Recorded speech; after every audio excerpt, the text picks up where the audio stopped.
Welcome back to Orioles baseball, everyone. It has been a few weeks. In fact, a few weeks so much, it's been actually a month or so. I want to welcome you back to the channel. My name's Brian. If you haven't noticed underneath me here, a lot of different names compared to what you're used to seeing, which is Party Ball. And the link to the actual channel has changed, but you probably don't get to my channel by typing it in the URL anyway. But if you happen to want to follow me on Twitter, that has changed. That's at Twitter/Brian Evolved. And of course, if you want to follow me on Twitch to watch the live streams of whatever I am doing, that's also at Brian Evolved as well. So enough of the table setting. Let's talk about what we're talking about in this specific video. We're not playing any part of our Orioles game at this moment in terms of this video, but what we're going to do, this is episode 8.5. This is a way to kind of catch you up since it's been a little while since we've done our Orioles rebuild. Now, if you've watched the first half of this rebuild, it has not gone very well at all because, well, we're the Baltimore Orioles, unfortunately, in terms of where they sit in the world right now. They've been kind of a fun team to watch in real life, but they still are performing as expected. Maybe just a little better than expected, but players like Ryan Mountcastle have not lived up to what people are hoping to see out of a player like him. Same thing here in my franchise as well. So what we're going to do in this video, it's not going to be as elongated as the other videos that you typically see from this series. It's going to be a way to catch you up if you happen to miss those for eight episodes because, well, if you want to watch every single episode in totality, it's probably going to take you a little while because we usually play an entire game within the confines of those episodes. But I did a live episode number 9, but when I started that, I had no idea I couldn't play the All-Star game. And I don't know if there's a way you can, but we're pretty much restarting as if we never did that episode. So if you happen to watch the live version of episode 9 shortly after MLB The Show came out, pretend you didn't watch it. Okay, so here we are. Let's just tell you about our standings right away. So as you can see on screen here, we went 37-53 through the first half of the season. We are 19 games back of first place. We are last in the American League East. Unfortunately, not surprising. We were hoping for a lot different in terms of the way we started out. We started out pretty much trading wins, staying around that 500 mark. If I remember correctly, we did just get above the 500 mark, but we did not stay there, obviously. Kind of looking, let's just look at Major League Baseball right now in terms of where everyone's standing and how we were expected to perform against them. Now, everyone's kind of performing as expected, if I remember correctly. Take a look at the Tampa Bay Rays. They have a 9-game lead in our division, specifically over the Red Sox. I think that's probably one of the more surprising things to see how well the Rays have been doing. The magic number is the lowest outside of the Dodgers in terms of how many more wins they need to win the division. Of course, we're not talking about magic numbers usually at the All-Star break, but it's kind of cool to see it added there at this point. The Red Sox are barely above 500, being the second place team. They're 48-44. So once you get past the Tampa Bay Rays, it's kind of all close together. Unfortunately, we're still kind of far away from even the Red Sox, but the Yankees are in 500, as are the Blue Jays and the Orioles. Going over the AL Central, this is kind of surprising. I think we thought the White Sox would be running away with the division, much like the Rays are doing in the East. The White Sox are a game and a half out of the Twins. Byron Buxton and company are doing very good things up there in the Twin Cities. The Royals are above 500 as well. They're at 47-43. They're just 5 games back. And then the Indians and the Tigers are the bottom of the AL Central. But the Indians aren't too far out of the Royals. But it's the Tigers that we were expecting to do really bad, which they currently are doing really bad. And interesting, they aren't the worst team in Major League Baseball, but we'll get to that. In fact, it's going to be weird because the National League is supposed to have the worst team in baseball, and that's not even true as in having the worst 2 teams. Take a look at the AL West. The Houston Astros is going to make people groan. They are the top of the AL West right now. Just a game above the Angels. So the Angels is Shohei Ohtani. Of course, you got Mike Trout, today's generation of Ken Griffey Jr., if you will. Seattle Mariners are just 3 games out. I think that's surprising to see the Mariners perform as well as they have at this moment. The Oakland Athletics, 9.5 out, and then the Texas Rangers, who currently hold the worst record in baseball at 33-57. Fortunately, that's not us, but they are 15.5 games out of first, which is a lot better than we are sitting. Take a look at the wild card. The White Sox and the Angels are currently your wild card representatives from the American League. The White Sox have a 3-game lead over the Angels specifically. The Royals are just half a game back. So are the Red Sox. And then it's just kind of a big group of teams right there. If we're looking at the wild card, which is the closest thing we have a chance at getting into the playoffs with, we are 10.5 games back. So a lot of work for us to do. We went into the All-Star break with a loss. So hopefully we can turn things around coming out of the All-Star game. The Braves, I think, are performing a little better than expected. Currently, they have the second best record in baseball. They are 58-32, 8-2 in the last 10. They have a 2-game lead over the Mets. Mets were expected to perform pretty well, but I think they're still overperforming too. They're at 56-34, just 2 games out of first place. And the Phillies are 7.5 back at 50-39. The Phillies have a fantastic record and are 7.5 games out of first. In fact, if you want to look at the wildcard standings, this might make you puke if you're a Phillies fan. The Miami Marlins and the Washington Nationals are at the bottom of the East, and they have no shot of coming out of that. St. Louis Cardinals, which is my real-life pick to win the National League. Even being a Cubs fan, I hate saying that, but I just had this gut feeling that the Cardinals were going to do it. Arenado being a part of the club, I think was going to be a significant help in that regard. The Brewers are just a game and a half back of the Cards. The Reds are 9 games under 500, and they're 8 back of the Cardinals. Pittsburgh is at 38-52, and the Cubbies are sitting at 35-56, and it's probably because I'm looking at the trade block. Chris Bryant's sitting on it, and he's batting about 220. So in his contract year, he's doing terrible, and it's showing with the Cubs record itself. The Los Angeles Dodgers, no surprise here, almost had 70 games won by the All-Star break, which is fantastic. Just 24 games have been lost by them, and they own the Major League best record by a wide margin. It's not even close. I believe 9 games is the difference maker there. San Diego Padres at 57-36, 21 games above 500 at the All-Star break, are 11 games out of first place. That is unheard of. Here's the funny thing. They're still not the first place wildcard team. We'll get there in a second. The Arizona Diamondbacks, 21.5 games out, and they have a 500 record. They're 46-46. That is almost good to be just a couple games out of first in some other divisions. The Rockies, who were expected to be the worst team in Major League Baseball, are at 35-56, and the Giants are under them at 34-55.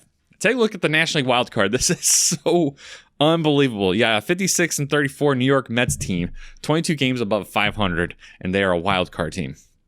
They have a half-game lead on the San Diego Padres, who are 57-36, and the Phillies, who are 50-39, who would be first place in at least 2 divisions in Major League Baseball, sit 5 games back out of the wild card. So the National League is really stacked this year with the best teams. Take a look at the Braves, the Cardinals. I mean, the Cardinals are actually the tied for the worst division leader right now, which isn't too surprising when you look at the National League Central, but you look at the National League West or the National League East, those 2 teams that are leading those divisions would lead any division in baseball right now. So, interesting way to look at the standings currently across Major League Baseball. Let's look at the stats for us specifically. We're not going to go into Major League stats unless something is very, oh my goodness, how is that even possible? Just taking a look at them. Go here. All right, so we're going to look at our hits leaders. And Anthony Santander is surprisingly not surprisingly, he's been one of our best hitters all season long. Take a look at Santander. He's got 99 hits just before the All-Star break. Fantastic for him. 19 doubles. He's tripled once. He also leads the team in home runs as well as runs batted in.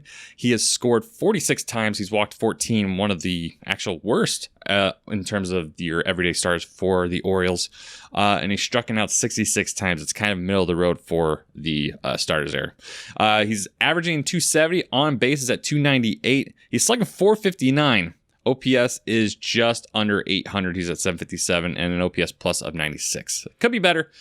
Could be worse, obviously, but Santander has been a very positive star for us so far.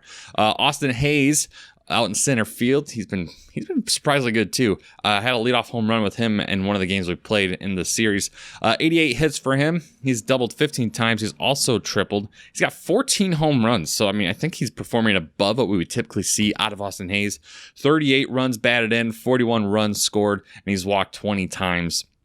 He's got an OPS of 707 and an OPS plus of 84. Ryan Mountcastle, this is one of the spots that we need to entirely focus on when it comes to our club. Now, when we talk about Ryan Mountcastle, specifically, one of our goals taking over the Orioles team was to upgrade at first base. Now, when I saw that as starting off this franchise, I was like, what do I need to upgrade at first base? I got a rookie sensation that's going to be that upgrade. He's going to develop into that rock star that we need for this club. Now, In my mind, that's what we got. However, if you're owning the Orioles, you might think differently, especially if you're 92 Peter Angelos. So at first base, Ryan Mountcastle is batting 249, 283, 421 is his slash line. Currently, that is viewed as failing. Mountcastle's got 87 hits, just third place out of that. 17 doubles, he's second on the team. 2 triples, second on the team there. 13 home runs, 39 runs batted in. That's kind of troubling to me. He's got 13 home runs, which is good for fourth on the club. But he's only got 39 runs batted in. 43 times he has scored, which is fantastic to see. He's walked 17 times. He's struck out 89 times, which is not a good sign because that's A, second on the club, and B, an alarming amount in the first half of the season. Averaging, as we just said, 249, 283, 421, slugging 704.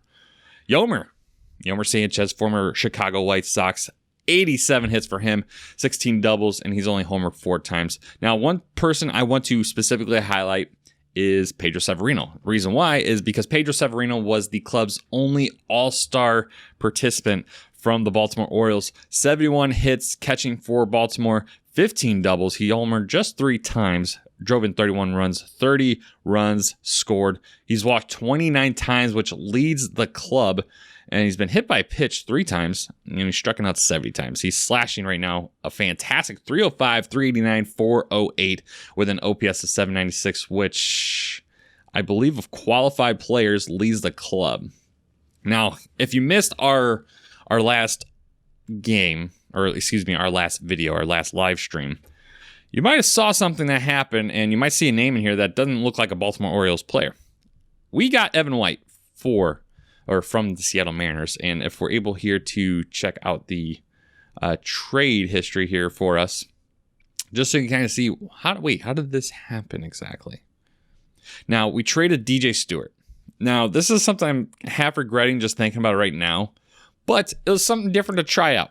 And it was also to do with contract stuff, which I think I accidentally looked at incorrectly, but regardless, we have Evan White now. So it was a straight up trade, DJ Stewart for Evan White. Now, this was interesting if you're thinking about it, because you're like, hold on. You just talk about Ryan Mountcastle, that's your first baseman. So what's Evan White doing as a part of your team? Now, fortunately, we have something in the American League called the designated hitter, which we can use Evan White in. We can also use Ryan Mountcastle in that role, and we can swap him out if one gets tired. There you go. He's now DH. Evan White's now at first.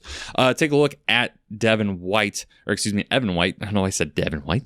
But Evan White came into this season with the Mariners. He had 14 hits. He's only played 15 games so far, so he's had a very short season at this point. 52 at-bats. He's scored 8 times already. He's doubled 3 times, homered 3 times already, and has driven in 7 runs. So he's batting 269, on base 328, and he's slugging 500. So incredibly small sample size, and the reason why I said of qualified hitters regarding Severino is because Evan White technically has the highest OPS on the Orioles. Now, as long as he stays healthy and he stays at those numbers, he's going to be an incredibly productive unit for our team. And I'm interested to see how he does.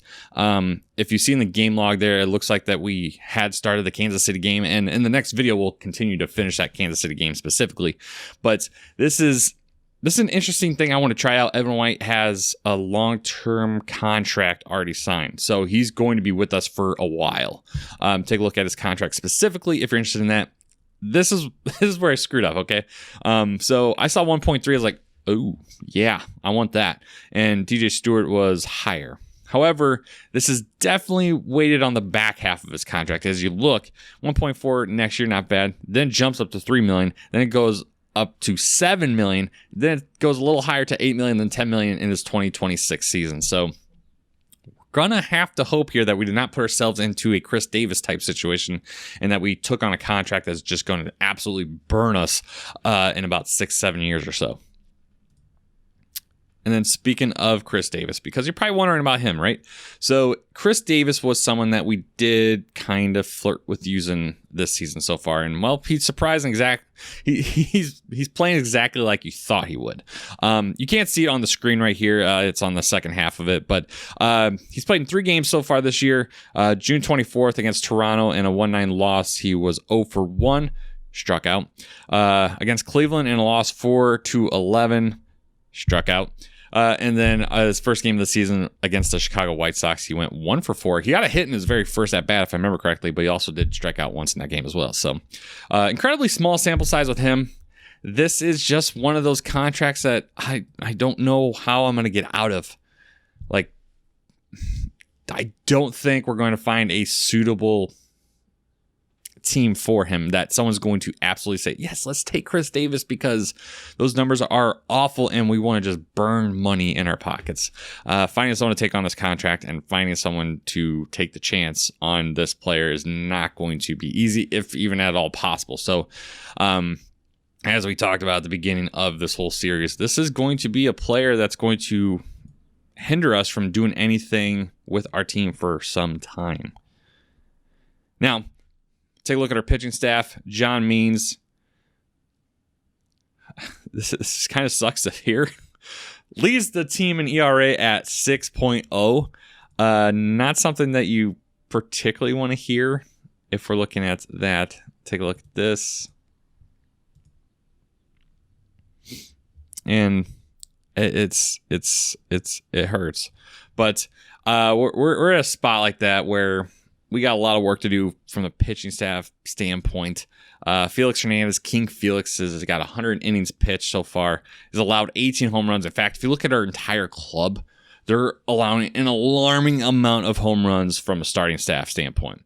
King Felix has 18 home runs given up. John Means has given up 18 home runs. Tyler Wells has given up 20. Dean Kramer's given up 26. And Zach Lothar is someone that we brought up. He's only pitched in just 13 games so far, and he's allowed just 6. So he's actually been one of our bright spots since we brought him up to the minors. We had a lot of injuries in the first half of the season with our pitching staff. We had to get rid of one of our trainers to help fix that issue we've been having. So I think we're at a spot with our team's health that we're going to be okay. Zach Lothar, as you can see here, has a flame next to his name because he's actually been doing pretty well. Those 6 home runs allowed is among the best of the starting 5, and his innings pitch is starting to climb up there pretty quickly, having only been here just a few less games than, say, like a Dean Kramer. But I'm interested in what you guys want to know. I've pretty much told you all the transactions I've made, where we stand in terms of the standings, where our players are at from a hitting perspective. When you see me play the games, you won't have like my face typically, or at least this small of a screen to look at. It just kind of give you a quick rundown of what we've been doing. And I lied. Apparently, we're at 20 minutes in this video so far. So this is catching you up on the first 8 episodes of this season, where we stand. Our standings, as we said, are terrible. We could do better. We should do better. Take a look on the horizon. Our first series is in Kansas City. And then we go to the the American League East leading Tampa Bay Rays. And boy, do I hope we do not suffer there. But we have a chance to come back. We're playing the NL East's worst teams in the Nationals and the Marlins. We have a chance to come back. And then we play the Tigers. So we have a chance to pick up some wins. Then we play the Yankees and the Rays again. And then we go and play the Tigers again. So we have a chance to do something well here. But we do, as you can see here, we have Tampa Bay 4 times in the next month and a half. So a lot of our games are going to see American League East leading Tampa Bay Rays. Now, hey, if things turn around, we do it against the Tampa Bay Rays. We cannot turn it around against a better team than the Tampa Bay Rays, because we start beating them and we're just immediately closing that gap. But we have a lot of games to come back to even make that even a possibility. And usually good teams still win 2 out of 3 games. So we'll find out how we do. If you have any suggestions for what we should do in this Orioles series, do you prefer watching these live? Do you prefer watching them back when I just upload them in the morning or something like that? Let me know in the comment section down below. And again, if you haven't already, follow me on all the socials that you see here. So YouTube.com/Brian Evolved is this channel. It's still called Party Ball for that familiarity, but if you want to follow me on Twitter, that did change to Brian Evolved. And then over on Twitch, Brian Evolved for our live content. Again, we do all kinds of content over there. I do have a Google Stadia channel, so a lot of the stuff's over there as well. And just any kind of games, I typically will try to play live on Twitch if I can. Otherwise, I'll play it on our YouTube channels here. It's just, you got to subscribe to know where I'm going to play. All right, it's that simple. All right, in the meantime, thank you for your support, and go Orioles.